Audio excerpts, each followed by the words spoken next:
So that is the first of the four Brahma Viharas. And it is first because it is the most important one. Metta is by far the most important one. The second one is Karuna or Anukampa. And that is seeing the suffering in the world. So this is a bit more tricky because it's easy to kind of get depressed and sad about the suffering, but metta doesn't really have any downside. And so it is more pure and more easy to get it right. But sometimes when people are really bad and they seem to do many dodgy things, then we don't have much choice. We can't really have metta because we don't see the good qualities, but you can certainly have karuna and compassion for these people. So, furthermore, a mendicant meditates spreading a heart full of compassion. And then you get the karuna ceto vimutti, the liberation of the heart due to compassion, is what arises from that when you spread compassion to the whole world. So spreading compassion to the whole world means that you understand that everyone suffers. Everyone has suffering. Everyone has more suffering than they want. And when you do that, you want to help them. These are often good people who suffer.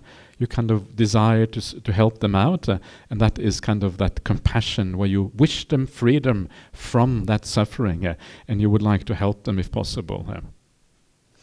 To meditate spreading a heart full of rejoicing. This is the mudita ceto vimutti. And here Bhante Sujato translates mudita as rejoicing, which I think is a very good translation. Often we see translations such as altruistic joy and these kind of things, but the word mudita doesn't actually contain altruistic, it just joy, and this is the rejoicing in the success of other people. And also, and this is the interesting thing, also rejoicing in your own success as well. So this is kind of why altruistic is a bit problematic, because altruistic usually means other people's success, but actually here also your own success. You also rejoice in. This is specifically, the reason I say that, this is kind of how it is described specifically in the Visuddhimagga, which has the detailed description of these things. And I think the Visuddhimagga, it must be right that we should not make that distinction between others and ourselves. So this is like the opposite of being jealous, the opposite of being envious. It is, wow, I'm so happy for you that you got a deep samadhi experience. Wow, how wonderful. Please teach me. And that, so you rejoice in other people's, and that's of course the right way of doing this. So all of these things, they conquer like the opposite qualities.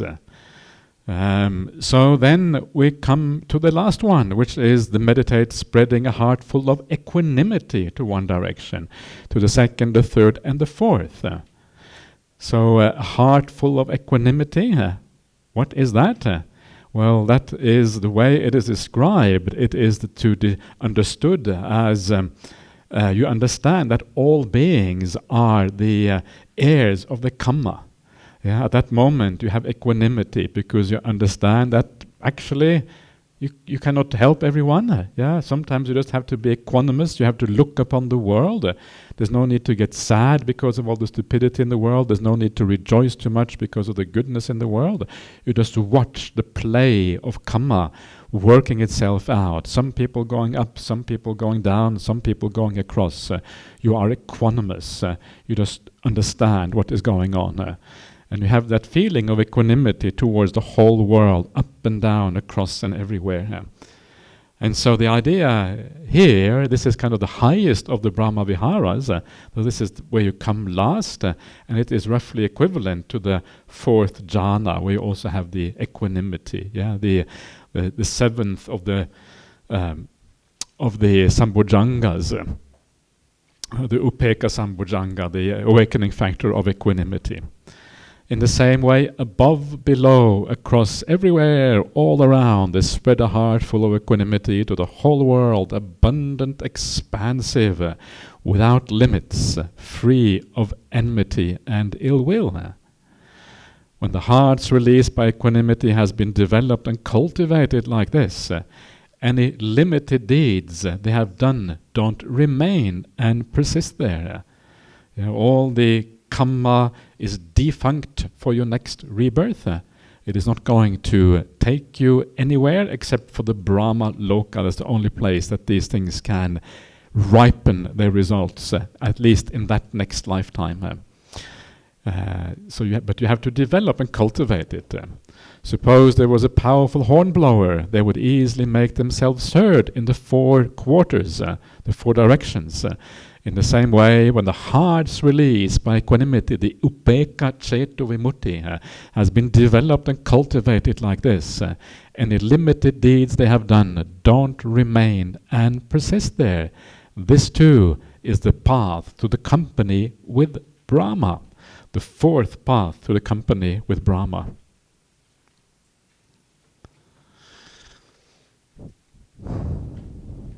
So that's pretty awesome. So this is how the Buddha teaches Subha, the company to Brahma. So, let's finish off this sutta. Let's have a look at the very last parts here. When he had spoken, Subha said to him, to the Buddha, "Excellent, worthy Gautama, excellent," as if he were righting the overturned, revealing the hidden, pointing out the path to the lost, or lighting a lamp in the dark, so people with clear eyes can see what is there.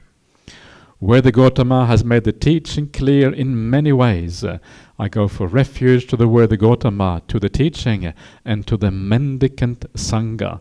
From this day forth, may the worthy Gautama remember me as a lay follower who has gone for refuge for life.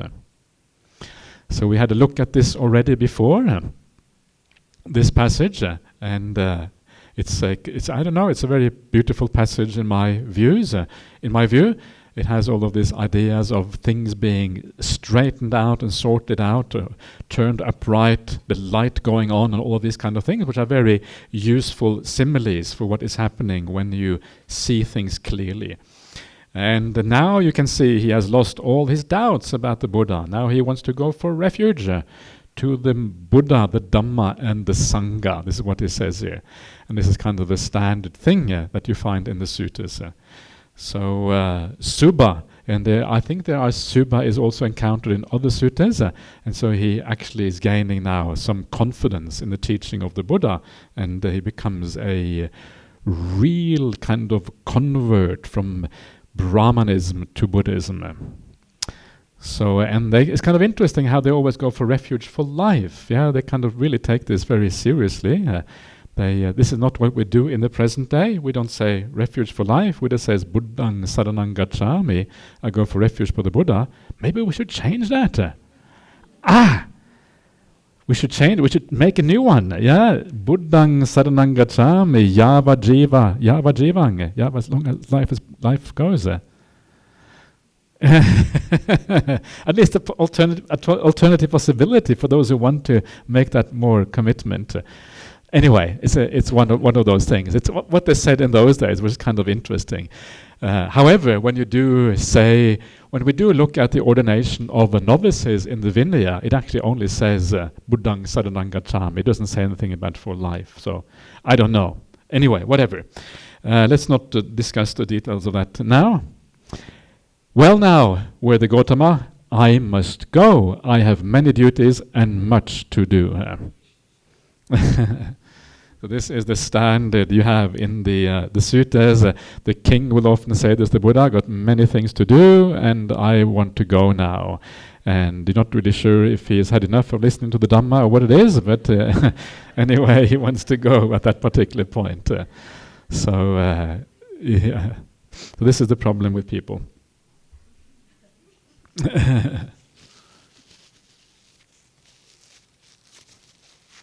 Okay, so let's come to the end of this sutta. Please, student, go at your convenience. And then Subha approved and agreed with what the Buddha had said. He got up from his seat, bowed, and respectfully circled the Buddha, keeping him on his right before leaving him.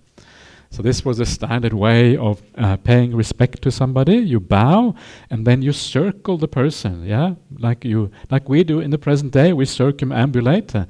So when we went to India, we would circumambulate various places, and it's a way of showing respect. Keeping them on the right. Why? Because you have a bare shoulder on your right.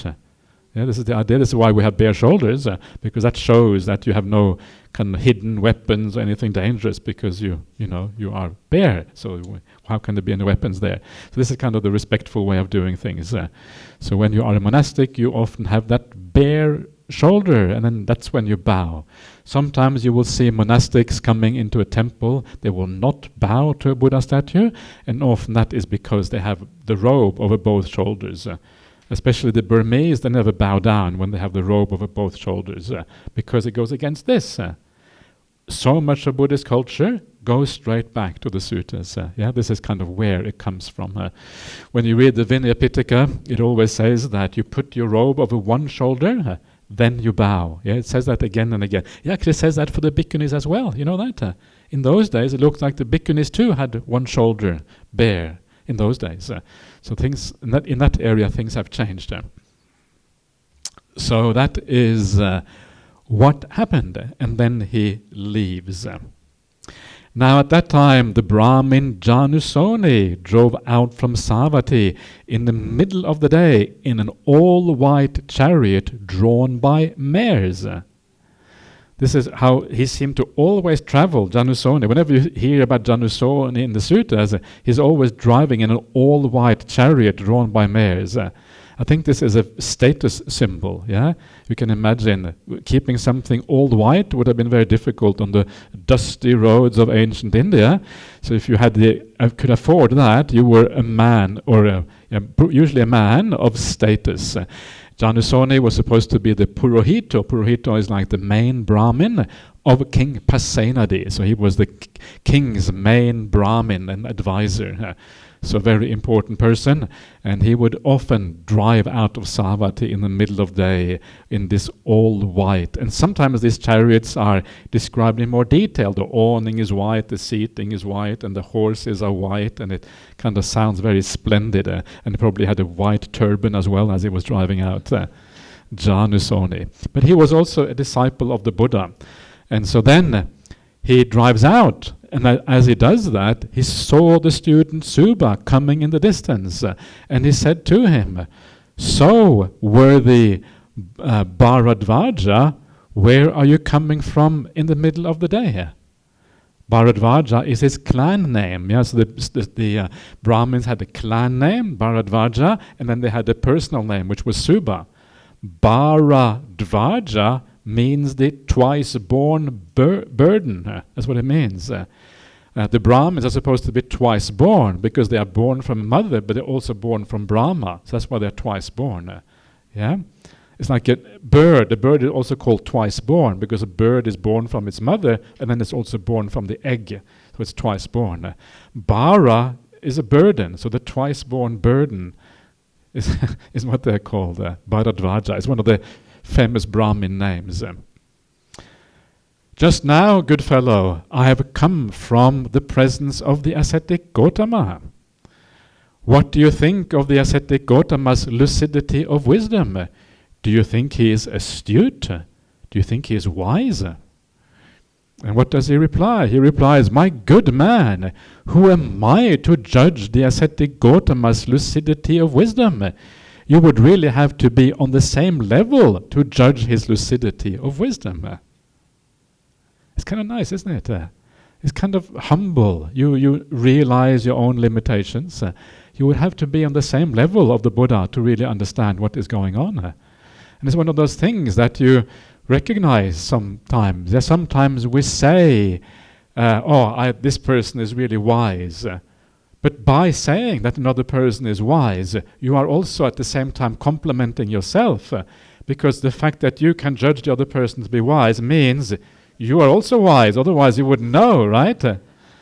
So in a way, this is a better way of doing it, because here you're not saying anything about your own wisdom. You're just saying, wow, this person is, way above me. This is kind of a nicer way of saying it. So So to judge someone else, you have to be on the same level. It's kind of an important point here. Worthy Bharadvaja praises the ascetic Gautama with lofty praise indeed. Who am I to praise the ascetic Gautama? He is praised by the praised as the best among gods and humans. The 5 things that the Brahmins prescribe for making merit and succeeding in the skillful, he says, are requisites of the mind for developing a mind free of enmity and ill will.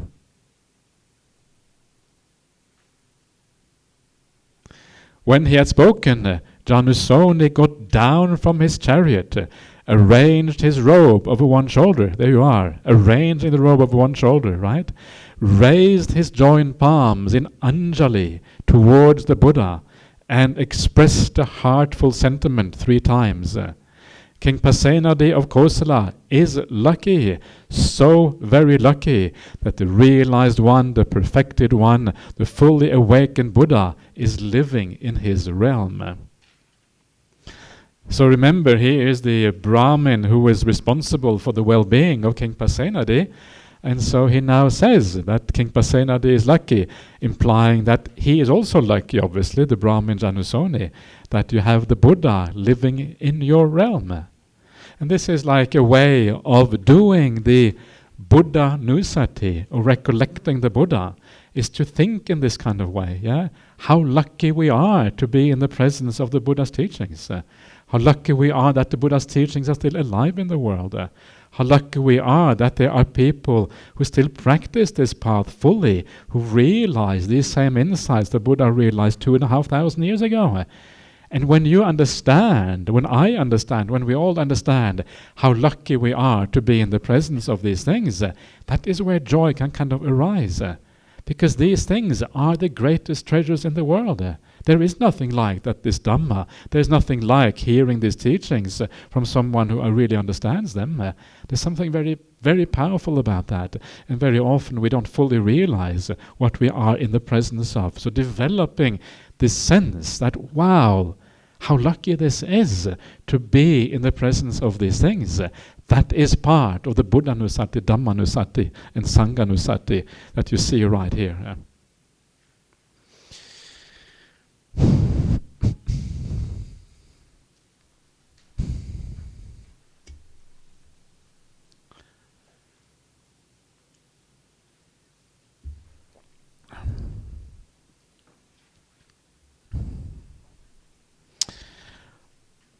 All right. So, so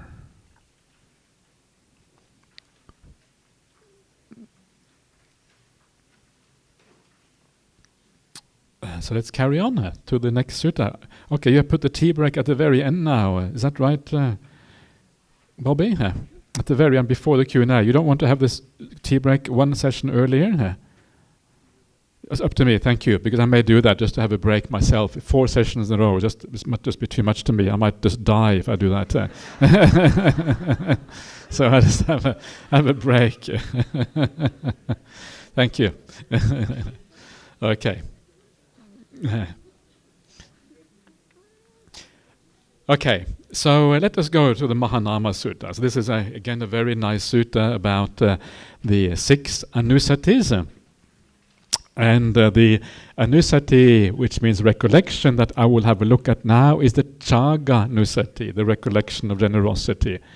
The idea here is to look at the various ways that liberate the mind, and the first one of these things is chaga. You liberate in the mind through chaga. Because, why? Well, because every part of the path liberates the mind in a certain way. It frees the mind up. And chaga, generosity, does so too, of course. So you want to have a quick look at how that works. We have already seen many of the bits and pieces for this. So we will go through this reasonably quickly, I think. Yeah. At one time, the Buddha was staying in the land of the Sakyans, near Kapilavatthu in the Banyan Tree Monastery. Yeah. Kapilavatthu, of course, the capital city of where the Sakyans lived. So those of you who came to India recently will know now what that looks like, or at least what it looks like now, not what it looked like in those days. But you have a little bit of idea perhaps. Then Mahānāma, the brother of Anuruddha, the second went up to the Buddha, bowed, sat down to one side, and said to him, "Sir, when a noble disciple has reached the fruit and understood the instructions, what kind of meditation do they frequently practice?" So here we have someone who has reached the fruit and understood the instruction. That usually means an Aryan, a noble person. And so sometimes people ask the question, but what about me? I'm not noble, so what should I do? If the Aryans do this, what is the right thing for me to do? And the answer is, you can also do this. The idea is just that for the Aryans, this is automatic. For those who are not Aryans, it's a bit more difficult. It's not as easy or obvious that this will work. But basically it is for everyone. And there are other suttas where the same meditations are spoken of for everybody, whether you are Aryan or not. Even ordinary people should practice these things. You should practice it frequently. It's kind of interesting. The translation here is, what kind of meditation do they frequently practice? The Pali has the word viharati, which means to dwell. And I think that meditation here is too limited a translation for this word, because it means that this is something we can do not just in meditation, but also outside. So translation is always tricky to get it right. And dwell is a bit weird, so I can see why he would translate it as meditation. But it means it's the kind of a general attitude, a way of being. So this is the way we can be. So what is that practice? Mahānāma, when a noble disciple has reached the fruit and understood the instruction, they frequently practice this kind of meditation. And then he goes through the Buddhanusati, Dhammanusati, Sanghanusati, Silanusati, and then finally we come to the Chaganusati. Furthermore, a noble disciple recollects their own generosity. I am so fortunate, so very fortunate, among people full of the stain of stinginess. I live at home rid of stinginess, freely generous, open-handed, loving to let go, committed to charity, loving to give and to share. That is the idea of Chaganusati.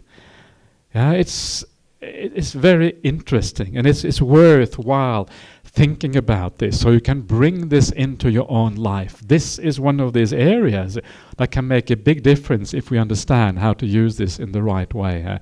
And it starts off very beautifully with this idea, I am so fortunate, I am very fortunate. Very often in life, when we are doing something and someone else is not doing it, maybe we think that they are slackers, they're not doing their part, they're not pulling their weight and these kind of things, and we may get upset that we are generous whereas they are stingy. I'm not going to say anything more about the fridge and the auntie. So I shouldn't torture people too much about these things. And so we're feeling that, I have to wash the floor, they are not doing their weight. It's very easy to think like that. But actually it's completely the wrong way of thinking about life. If someone else is stingy, they are missing out. They don't understand what really gives rise to growth in the Dhamma. They are missing out. They are the ones who have a problem. If you understand generosity, if you are leaning in that direction, you are fortunate because you understand this.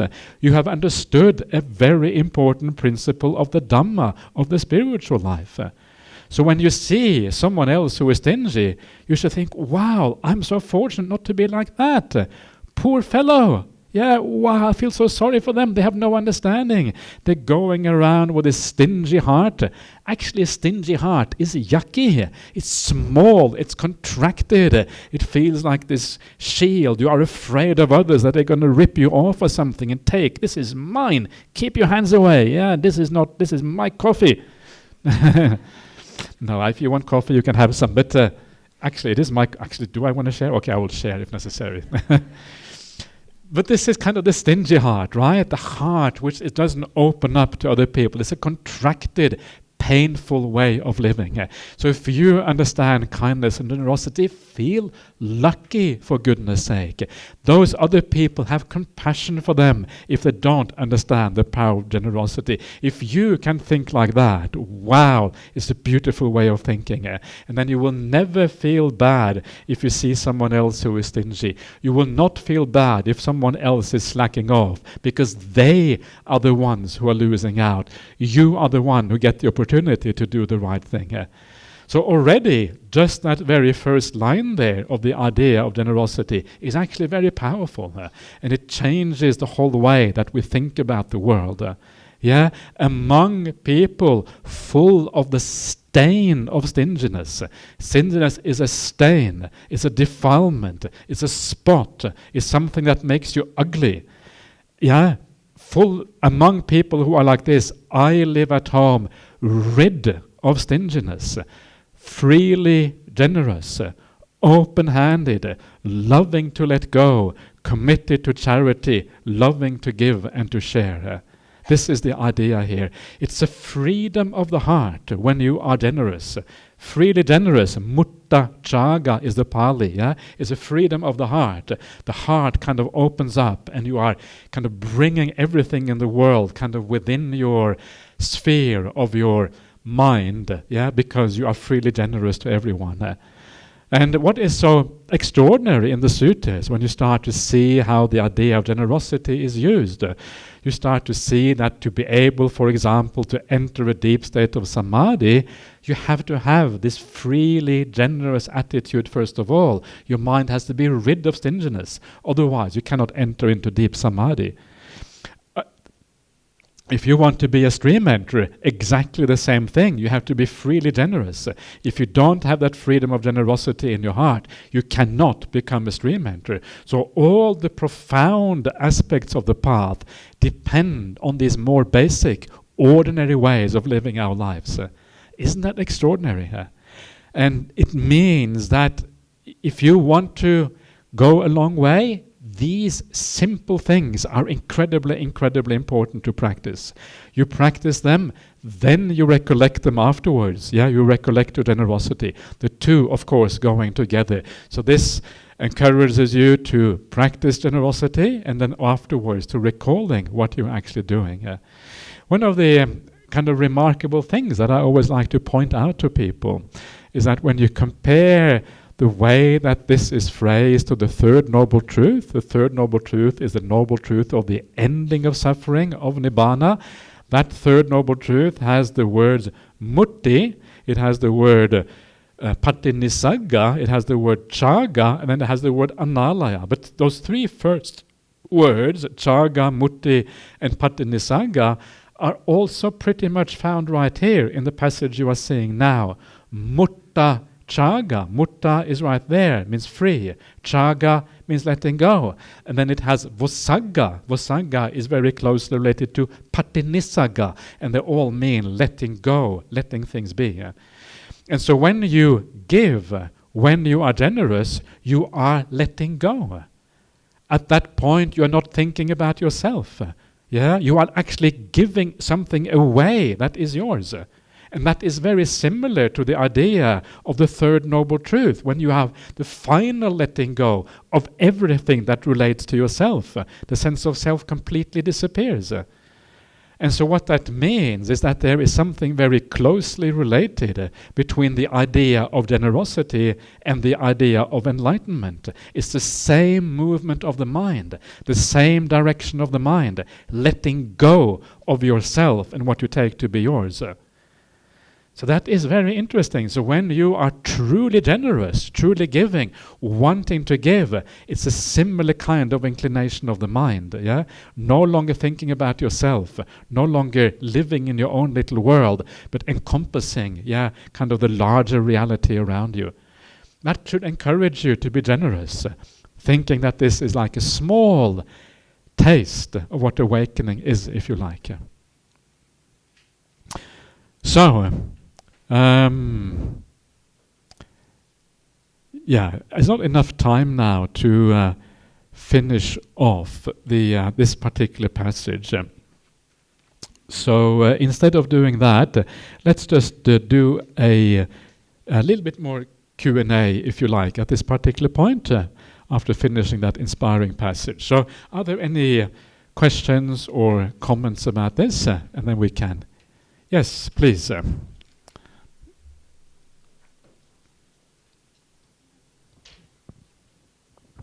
Ajahn, happy afternoon. What was sorry? Happy afternoon. Thank you. Yeah.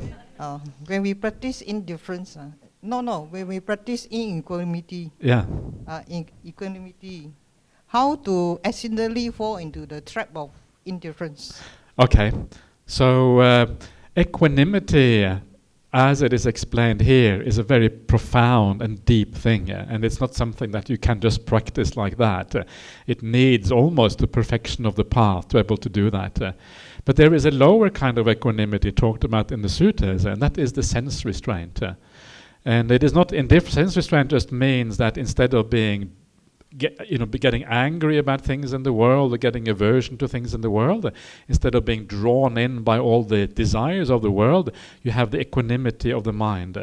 That is the equanimity you should look for. And that is not that. So you are in a kind. There's a little bit of indifference there, but not indifference to people, but indifference to the pleasures of the world. You're not so attracted to them anymore, but not in a stupid way, in a wise way. So you understand that it actually is not that interesting. So that is the right kind of equanimity in ordinary life, and then gradually from that you then can develop the higher equanimity down the track.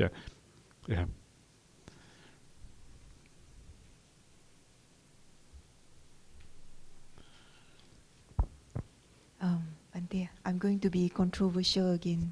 It'll be controversial. Okay, please be controversial. It is okay. You are allowed to be controversial. Yeah. You know, we lay people, right? When we do dana or when we do chagas or generosity, right? Yeah. Often the times, I can speak for myself. Yeah. We do it for getting something in return, which is maybe getting good merits, good karma. So, what is your opinion of this? It is not controversial at all. It's perfectly good question, and actually a good question. And the answer is it's okay. You can do it for that reason. It is not the best way to give, but it is a way to give, and it's a good way to give. All giving is good. It's just a matter of degrees. So it's very common for people to want to get something in return. This is kind of the way we are as human beings. But what you should do is try to elevate your mind and start to giving in a new way. This is kind of the idea. Don't think so much about what you are going to get. Give because it's joyful to give. So the idea here is to move away from giving for getting something in return. Okay, that's okay, but try to go further. See if you can find joy in giving. See if you can find something, wow, this is really inspiring. I feel really inspired by this. I want to give. I really want to give because it's inspiring. That's kind of the idea. There is a very nice story that I usually tell at this particular point when these kind of questions come up. And that is when King Pasenadi goes to the Buddha and he asks the Buddha, where should I give? And so what do you think he says? This is a very interesting point, And then the Buddha says, the Buddha said, there's two different questions, he says. The first question is, where should I give? And the other question is, where is the most merit? It's not the same question. Most people think that's the same question, because obviously you should give where there's most merit, right? Yeah. Wrong.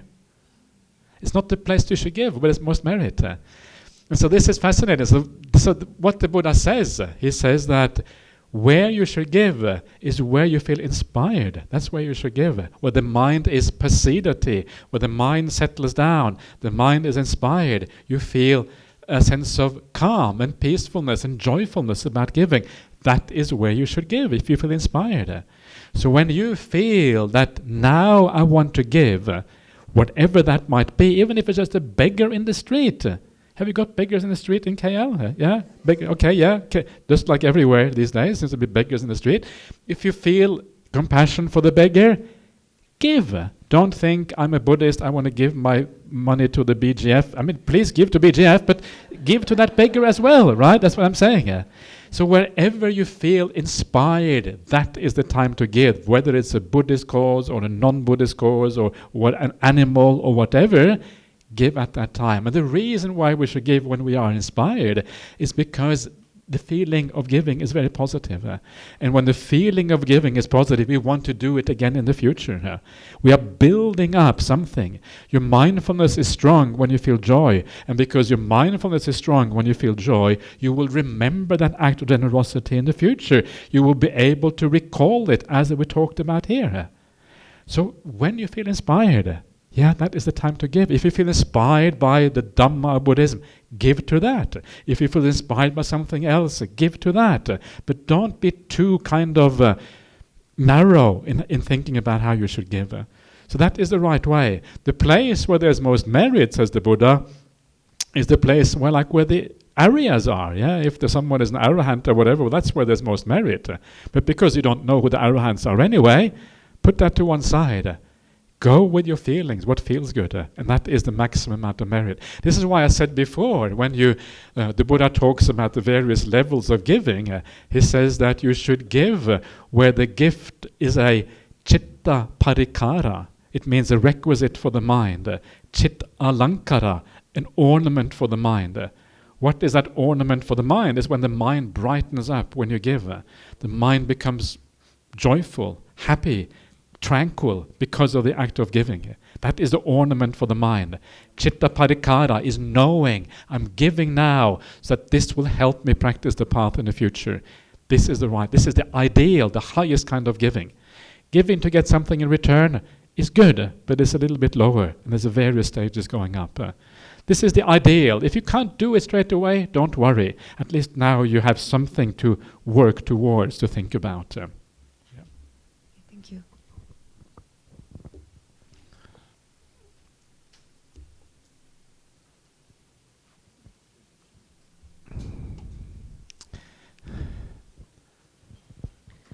Ajahn, I have a question about generosity. So I would like to think that I am not that stingy.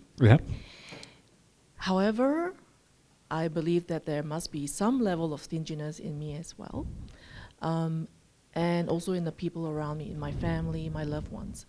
So my question is, how can I foster or evoke this quality of generosity in myself, and in addition to that, in my loved ones, in the people around me?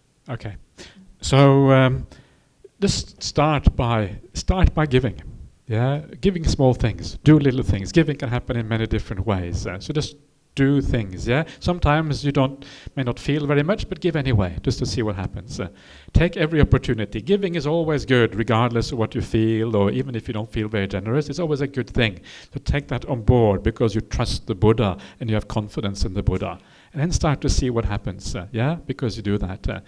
Then as you develop metta, generosity also comes more easily. So develop metta together with this, because metta is friendliness. We want to be kind to our friends. We want to be generous to them. The more metta we have for the world, the more likely we will also be generous. So you develop these things together. Seeing that other people are worthy of your kindness. Understanding that people are suffering. The kind of thing that destroys generosity is when you go down the street, you see a beggar, and you think, they don't really deserve it. They're going to use the money in a bad way. I don't want to give them anything.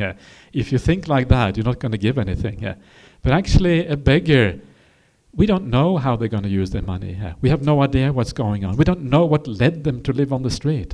And even if they use the money for alcohol, maybe they just need that alcohol. Maybe they are desperate. They have a craving inside of them that is completely unsatiable. Okay, so they will use it for that. Let them use it for that. At least I will be kind to them. And maybe that act of kindness will make them think differently. Someone has finally treated them with kindness. Some people never get treated with kindness in this world. No wonder they become alcoholics. Give it to them, for goodness sake. Don't ask these questions. It destroys the whole thing. So you learn to look at people in a new way. Remember, everyone in this world is suffering. Everyone finds life difficult. If someone is acting in a bad way, usually it's because they are suffering. What they want is kindness, but they're not getting it in the world.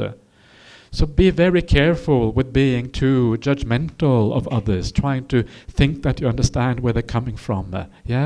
Look at them in the way, through eyes of compassion. Then the generosity will come much more naturally as a consequence. So gradually like this. And then when you do it, your family members will start to see you doing it, and they will kind of come along in the same way, because they will understand. They will actually relate to the world in a different way. And so, so something like that, and gradually things come out of that.